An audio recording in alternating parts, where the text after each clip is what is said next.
दिनांक 1 डिसेंबर 2023 राष्ट्रवादी अजित पवार गटाची निर्धार रॅली कर्जत येथे आयोजित करण्यात आली. निर्धार नवपर्वाचा, वैचारिक मंथन, घड्याळ तेच, वेळ नवी, हे या शिबिराचं घोषवाक्य होतं. शिबिराच्या घोषवाक्याप्रमाणे नवपर्वाचा एल्गार अजित पवारांनी मंचावरून केलेला पाहायला मिळाला. गेल्या अनेक दिवसापासून अजित पवार डेंग्यू झाल्यामुळे माध्यमांपासून लांब होते. परंतु गेल्या 2 दिवसापासून कर्जतच्या जाहीर सभेत त्यांनी विरोधकांचा खरपूस समाचार घेतला आहे. त्यामुळे अजित पवारांनी कर्जतच्या शिबिरात शरद पवार, सुप्रिया सुळे, उद्धव ठाकरे आणि इंडिया आघाडीबद्दल काय गौप्यस्फोट केले हे आपण जाणून घेणार आहोत. नमस्कार, मी सुप्रीम मस्कर आणि कॅमेऱ्यावर आहेत आलेख साळके. अजित पवारांनी शिबिराला संबोधित करताना सुरुवातीलाच आपल्या भाषणात लोकसभा निवडणुकीसाठी गटाचं नेमकं काय धोरण असेल याबाबत भाष्य केलं. लोकसभा निवडणुकीत बारामती, शिरूर, सातारा आणि रायगड या आपल्याकडे असलेल्या जागा आपण लढणारच आहोत.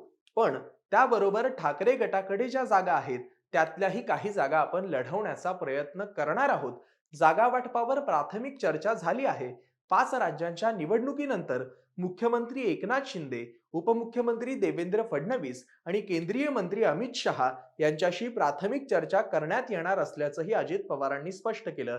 तसंच एनडीएच्या घटक पक्षांना एकत्र घेऊन चांद्यापासून बांद्यापर्यंत काम करणार असल्याचंही अजित पवारांनी सांगितलं. दरम्यान यावेळी बोलताना अजित पवारांनी त्यांच्यावरील आरोपांवर भाष्य केलं. काही आमच्यावर आरोप करतात की त्यांच्यावर केसेस होत्या, त्या थांबवाव्यात म्हणून हे गेले. आमच्यापैकी काहींनी 1999 पासून बहुतेक मंत्रिमंडळात काम केलं आहे. त्यामुळे आमच्यावर आरोप झाले, पण आरोप झाले म्हणजे ते सिद्धही व्हायला पाहिजे असतात. माझ्यावर झालेल्या आरोपांमुळे जलसंपदा विकास कामाची गती रेंगाळली तेव्हा मी निधीला मान्यता द्यायचो, म्हणून मला टार्गेट करण्यात आलं, असंही पवारांनी यावेळी सांगितलं. तसंच याआधी महाराष्ट्राच्या हितासाठी वरिष्ठांच्या मान्यतेने भाजपासोबत जाण्याचा निर्णय घेतला होता, परंतु काहींच्या दुराग्रहामुळे ते सरकार टिकलं नाही, हे पुन्हा सांगण्याची गरज नाही. तसंच त्यावेळी राष्ट्रवादीच्या नेतृत्वानं आधी कोणती भूमिका घेतली होती, नंतर भूमिका कशी बदलली, हे वारंवार सांगितल्याचंही अजित पवार म्हणाले. तसंच महायुतीच्या सरकारमध्ये जाण्याच्या निर्णयाबद्दल अजित पवार म्हणाले की प्रफुल्ल पटेल, छगन भुजबळ, तटकरे, जयंत पाटील, अनिल देशमुख, रामराजे नाईक, निंबाळकर, दिलीप वळसे पाटील, हसन मुश्रीफ, धनंजय मुंडे, आम्ही 10-12 जण होतो. देवगिरीला बसलो होतो. आम्ही काय करायचा विचार सुरू होता.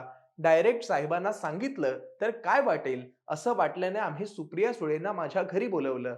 त्यानंतर सुप्रिया ताईंनी 7 दिवस मागितले. मी साहेबांना कन्व्हिन्स करते, काय करायचं ते माझ्यावर सोपवा, असं सुप्रिया सुळे म्हणाल्या. आम्ही 7-8 दिवस थांबलो. पुन्हा आम्ही एकत्र बसलो.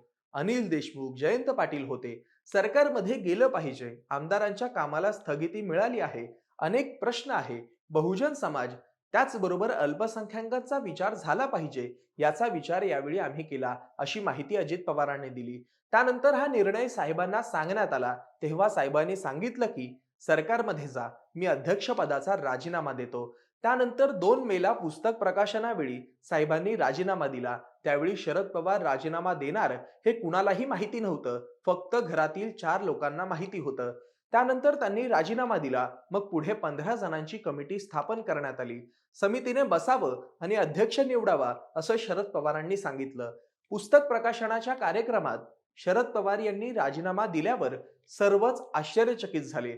त्यातून वातावरण वेगळं झालं. त्यानंतर शरद पवार घरी गेले. त्यानंतर अनेकांनी वेगवेगळी प्रतिक्रिया दिली. राजीनामा दिल्यानंतर जितेंद्र आव्हाड आणि आनंद परांजपे यांना बोलवून घेतलं आणि वायबी सेंटर बाहेर आंदोलन करण्यास सांगितलं गेलं. म्हणजे वायबी सेंटर समोर झालेलं आंदोलन ठरवून झाल्याचा गौप्यस्फोटही अजित पवारांनी केला. तसंच राजीनामा द्यायचा नव्हता तर नाही द्यायचा, पण आम्हाला असं संभ्रमात का ठेवण्यात आलं, अशी टीकाही अजित पवारांनी शरद पवारांच्या राजीनामा नाट्यावर केली. त्याचबरोबर याआधी विरोधी पक्ष नेतेपद सोडतो सांगितलं, पण संघटनेची जबाबदारी देण्यात आली नाही, अशी खंतही अजितदादांनी बोलून दाखवली. त्याच्यानंतर 2 जुलैला शपथविधी झाल्यानंतरही निर्णय आवडला नाही, म्हणून 15 जुलैला बोलवण्यात आलं. आधी मंत्री या, मग आमदार या, असं सांगितलं. निर्णय आवडला नाही तर बोलवलं कशाला, असा सवालही अजितदादांनी उपस्थित केला. तसंच 12 ऑगस्टला मला एका उद्योगपतीनं बोलवलं. शरद पवार आणि जयंत पाटील असतील असा निरोपही आला, म्हणून मी गेलो, असा खुलासाही त्यांनी पुण्याच्या भेटीबाबत अजितदादांनी केला. तसंच डेंग्यू झाल्यावर उद्धव ठाकरेंनी केलेल्या टीकेला उत्तर देताना अजितदादा म्हणाले की मला वीकनेस आला होता. डॉक्टरांनी मला काळजी घ्यायला सांगितलं होतं. त्या पद्धतीनं मी काळजी घेतली. पण अनेकांनी म्हटलं की अजित पवारांना राजकीय आजार झाला. मी काही लेचापेचा राहिलो नाही राजकीय आजार व्हायला, अशी टीकाही पवारांनी उद्धव ठाकरेंवर केली. तसंच मुलांपेक्षा मुलीच जास्त वंशाचा दिवा लावतात, काहींना याचा अनुभव आहे, असं सांगत अजित पवारांनी सुप्रिया सुळेंवर टोला लगावलाय. त्यावेळी राष्ट्रवादीच्या निर्धार मेळाव्यात कुटुंब नियोजनाचं महत्व सुद्धा अजितदादांनी अधोरेखित केलं. त्यावेळी समान नागरी कायद्याबाबत अनेकांच्या मनात गैरसमज असल्याचंही अजितदादांनी सांगितलं. त्याचबरोबर धर्मनिरपेक्षता आणि पुरोगामित्व हा आपल्या पक्षाचा आत्मा आहे. त्यामुळे काही जण म्हणतात की तुम्ही त्यांच्यासोबत कसे गेलात? मुळात जर आमच्या वरिष्ठांनी सांगितलं तर शिवसेनेसोबत जाऊ शकतो, मग ह्यांच्यासोबत का नाही? असा सवालही पवारांनी उपस्थित केला. तसंच आज काही पक्ष स्वतःला सेक्युलर आणि दुसऱ्यांना जातीवादी समजतात. स्वतःला सेक्युलर समजून घेणारे पक्ष आज इंडिया आघाडी म्हणून एकत्र येऊन भाजप आणि मित्र पक्षांवर टीका करतात. परंतु देशातील महत्वाच्या पक्षांनी कधी ना कधी भाजपासोबत युती केलेली आहे.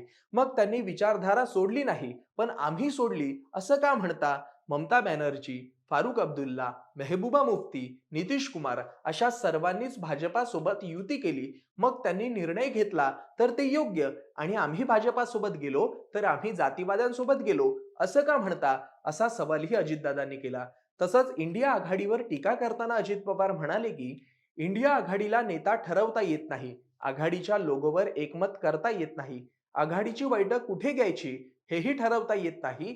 अशा परिस्थितीतील लोकांच्या हातात देश सोपवायचा का, ह्याचा विचार देशातील जनतेने करायला हवा. गोंधळलेलं राज्य ते विकसित राज्य असा प्रवास समजून घेतला पाहिजे, असंही पवार म्हणाले. त्याचबरोबर राष्ट्रवादी काँग्रेस हा आमचाच मूळ पक्ष आहे. शाहू फुले आंबेडकरांची विचारधारा आम्ही सोडलेली नाही. मी जरी त्याकाळी प्रांताध्यक्ष किंवा संघटनेचा पदाधिकारी झालेलो नसलो तरी संघटनेची कामं कोण करत होतं हे आपल्या सगळ्यांना चांगलंच ठाऊक आहे, अशी टीकाही पवारांनी केली. त्याचबरोबर कुणाच्या ताटात कमी असेल तर आपल्या ताटातील काढून दुसऱ्याला देणं ही आपली संस्कृती आहे. कुणाच्या ताटाखालचं मांजर होणं ही आपली संस्कृती नाही. त्यामुळे आज जे लोक लायकी काढत आहेत त्यांनी समजून घ्यावं की माणसाची लायकी त्याच्या जातीवरून ठरत नसते, तर कर्तृत्वावर ठरत असते, असा टोलाही अजित पवारांनी ठाकरे गटावर लगावला. तसंच केंद्रात भाजपाची एखादी सत्ता असल्याने जगाचा भारताकडे पाहण्याचा दृष्टिकोन बदलला आहे. नरेंद्र मोदींसारखे विकासाचा दृष्टिकोन असणारे नेतृत्व भारताला मिळाल्यामुळे भारताला जागतिक मान्यता मिळाली आहे. तसंच अस्थिर वातावरणात किती विकास झाला हा अभ्यासाचा विषय आहे.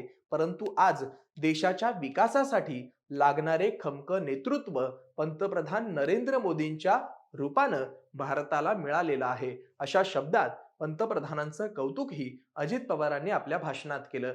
तरी तुम्हाला अजित पवारांनी केलेल्या गौप्यस्फोटाबद्दल काय वाटतं ते कमेंट करून नक्की कळवा. असेच माहितीपूर्ण व्हिडिओ पाहण्यासाठी महा एमटीबीच्या यूट्यूब चॅनलला सबस्क्राईब करा आणि फेसबुक पेजला लाईक करा. धन्यवाद.